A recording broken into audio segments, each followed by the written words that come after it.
How about this? Pancake stuff. Great breakfast here at Charles Hiker Halls. This might be the wildest of these maps I see on a wall. Started way down there, but did all that. And I only have from there to there to go. Wow.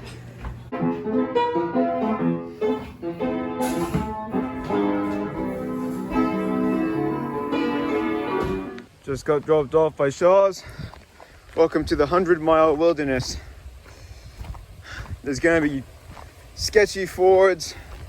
It's gonna be an adventure. I'm looking forward to every step of it though. The very last volley of the Appalachian Trail. Let's see what you can throw at me now. I am 3% of the way into the 100-mile wilderness. I'm going to let you guess how many miles that is. And it's been gorgeous so far. Much, much better somehow after the road crossing than before it. I kind of feel like the trail has been really trying to route me to these scenic places instead of just constantly going up every single hill it can find. And it's been a real treat.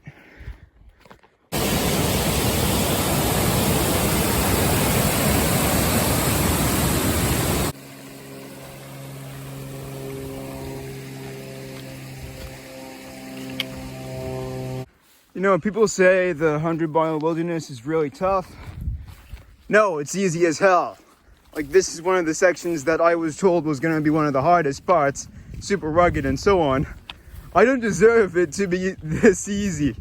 This is fine. Looks like a river ford. Doesn't look like a bad one though, so I should be across pretty soon. Easy. The way I did it, it went to waist deep. I could definitely have crossed at shallower points, but I'm pretty happy with the way I did it. I think it was the safest way. So I'm just walking through the middle of nowhere in the 100-mile wilderness. Beautiful and very remote. Then I come across this. This is like a grand tour of all the states. First, I felt like I was in New York. Now it's Pennsylvania. So the Wadey and Monson basically made this out to be the scariest river crossing in the entire 100-mile wilderness. I would suggest it really wasn't that bad. You just have to use some conventional wisdom, use trekking poles, not the rope that was provided there. I completely avoided that. Yeah, face upstream, take things one step at a time, and I was fine.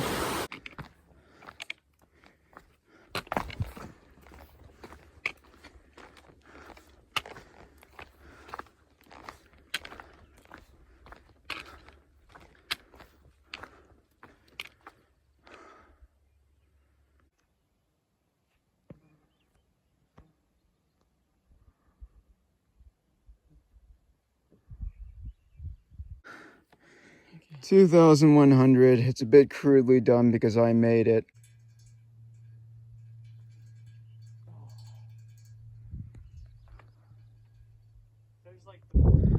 How about this for a view? Top of Barren Mountain. Got some nice lakes. Seems like this campsite's pretty nice.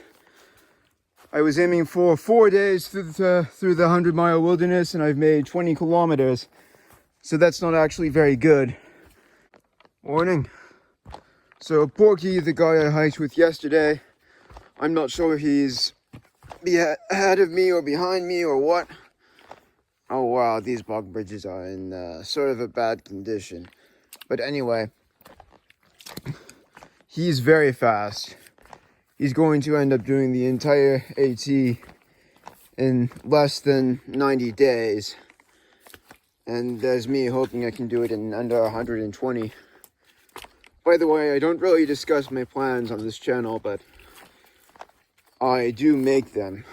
So currently I'm planning to finish the 100-mile wilderness in 4 days. So that's the day after tomorrow. We'll hope that works. And maybe Katahdin the day after that. Look at those things. I haven't seen plants like that since Florida. Pretty sure they're carnivorous. Look at that.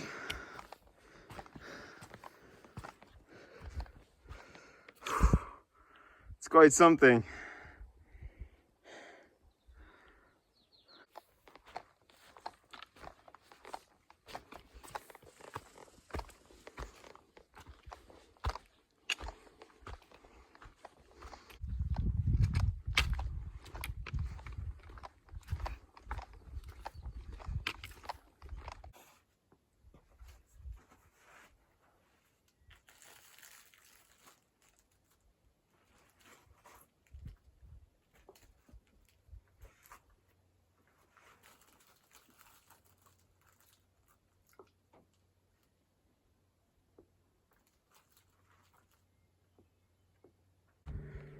Chairback Mountain, end of the Chairback Range.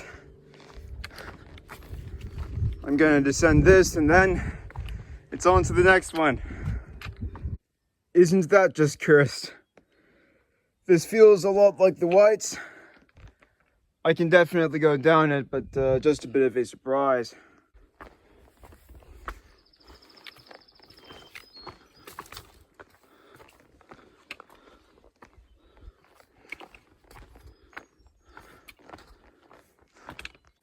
Well, this trail is a mess. This stream looks really dingy as well. I'm kind of trying to stay out of it as much as I can.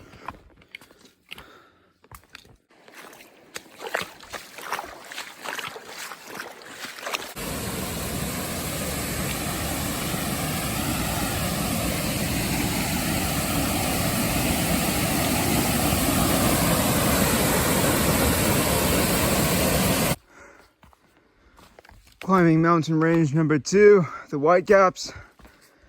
Very straightforward trail, although of course it is an uphill. This is probably my favorite blaze on the entire trail now. I guess I'm getting close.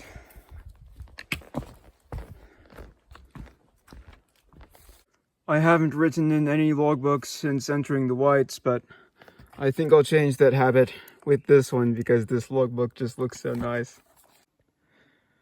Someone translate this for me.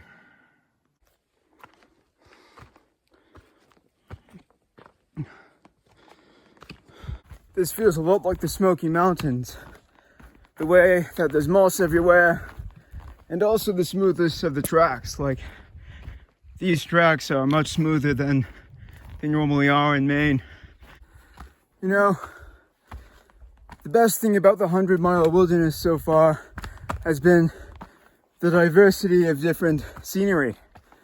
Like, I feel like I've been in Georgia, in Virginia, in North Carolina, in Connecticut, Massachusetts, Vermont, southern Maine, New Hampshire, all those places just in 2 days. And it's been brilliant. It's been like a wrap-up of the entire hike so far. And I cannot wait what's waiting for me between here and Katahdin. I feel like I've run out of reactions for views like this. Thanks, Maine. Thank you so much. You know, a through hike is kind of starts to feel pretty insane after a while, especially because it starts to feel like you're just walking to nowhere. You are walking down a path that will never end. I have something to show you. Not sure I've got this right. No, there it is.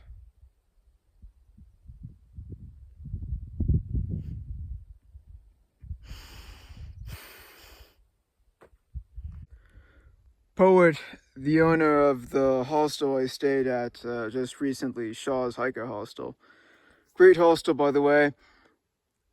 He was saying something to us about this view. Like, he was saying, this is the view that breaks the shackles of distance that northbound hikers have to face for so long. And we have finally met with the end of our hike. Of course, I'm not met with the end of my hike. But once I summit that thing, I can finally leave the Appalachian Trail and move on to something different, and I'm happy about that. on the way down from Whitecap. Have you seen a blaze this long? I'm just going to the first campsite I can find, but at this rate, that might be the next shelter. Just finished a marathon day, 42.5 kilometers. First time I've reached that pace since Vermont, at least. See you in the morning.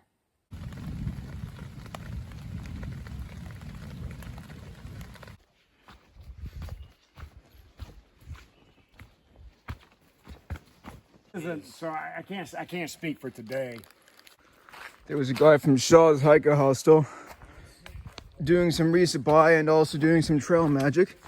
And I actually recognized him. He recognized me first, but we met in Florida. That's awesome. All right, let's go. Well, this is easy. And remembering the elevation profiles I came across before, this is gonna just continue all day. So unfortunately, far out took like 20 gigabytes of my phone storage again, which is not great because this is the 100-mile wilderness we are talking about.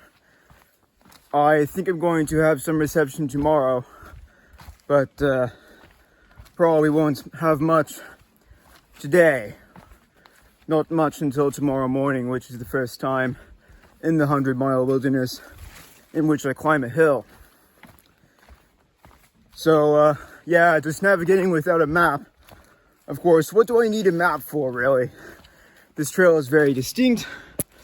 That's the good thing about this. It's very well marked. There's signposts showing how far you are away from different things. So, realistically, I don't really need a map. It's kind of an extra convenience.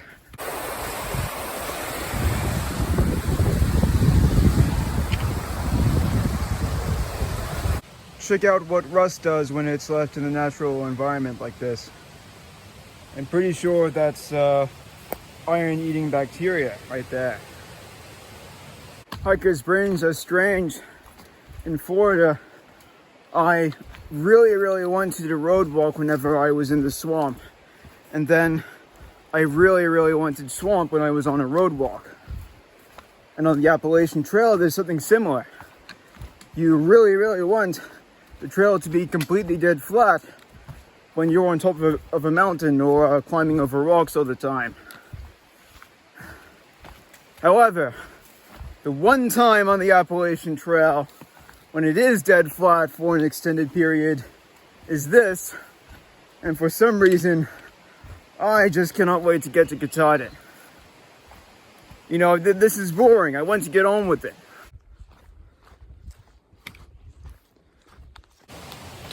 There are actually road crossings like this one on the 100-mile wilderness. So I guess it's not really much of a 100-mile wilderness.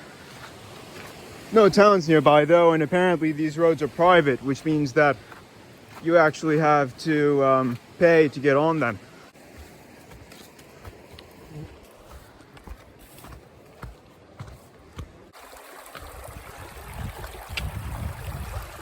Still 17 kilometers away from where I want to be tonight, so I might have to night hike, but this is a nice spot for lunch.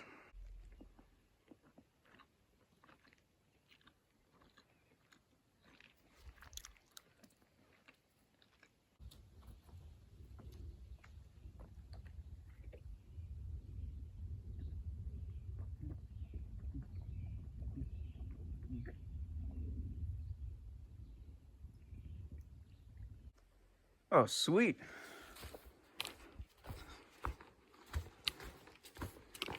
Haven't seen a view of Katahdin all day. And it's a lakeside view. Really nice. All right. Where the hell is it? Ah, cool, I guess.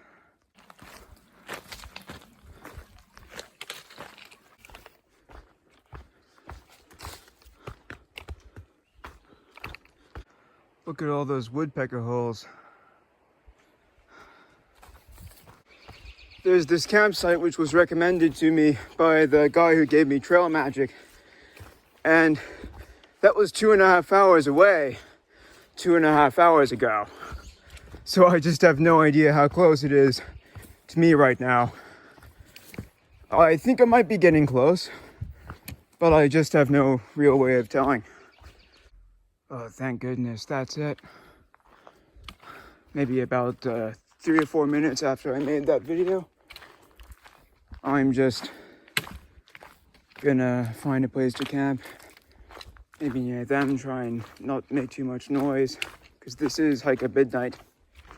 Nice view, really nice view. How about that to end the day?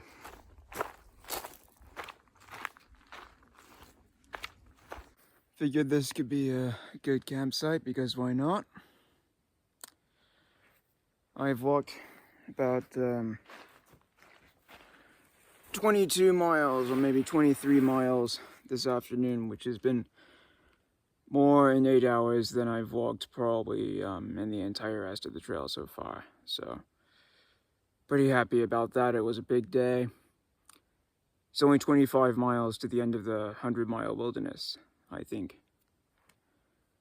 So I'm pretty definitely gonna get out of this place tomorrow.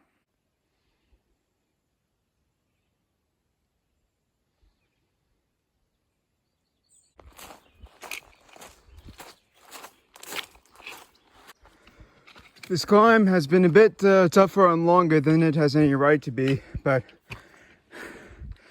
it's been a lot of fun. Really scenic, lots of rock outcroppings.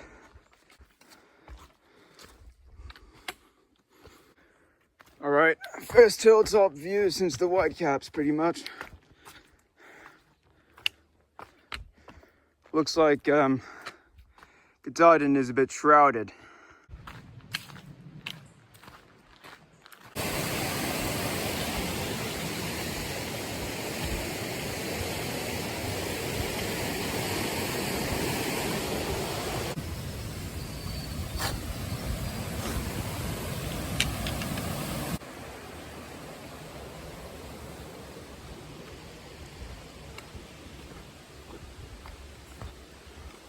Gonna do a quick refill at Rainbow Spring at the edge of Rainbow Lake.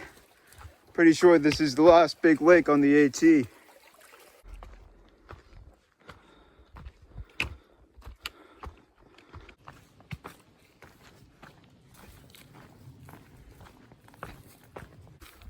Well, what a wilderness this has been. Day hikers everywhere, signposts everywhere, roads everywhere. Signs of human life everywhere. Pretty well blazed, I like that actually. So not really much of a wilderness. I don't think it's even the most remote part of the entire AT. That would probably go to some sections just before it. But the 100-mile wilderness has been really nice. The lakes I saw and the different little microbiomes I saw were very different from anything else on the AT, so it's really a blessing to be here. Last view of Katahdin in the 100-mile wilderness. It looks so exciting. So my planned Katahdin summit day has had a long and strange history. Initially, I was thinking about summiting on August 1st, but then I found out that I was going pretty fast. So I could actually afford to summit a bit earlier than that. So I decided to go for July the 16th. Actually, initially July the 10th, but then I figured I wouldn't make that pace, so I decided on July the 16th. And I stuck to that for a while, and then it got slowed down in the whites with the weather. So that jumps to the 18th. And it stayed on the 18th for all the way through Maine, and the 18th is tomorrow, and I was going to summit tomorrow. But the thing is, summiting would, for a few reasons, mean doing a really long day tomorrow and doing it potentially in bad weather, probably with no views. Friday is meant to have amazing weather, so I'm going to hold off till then. I'm going to do a short day tomorrow to the base of the mountain and then climb it the day after that.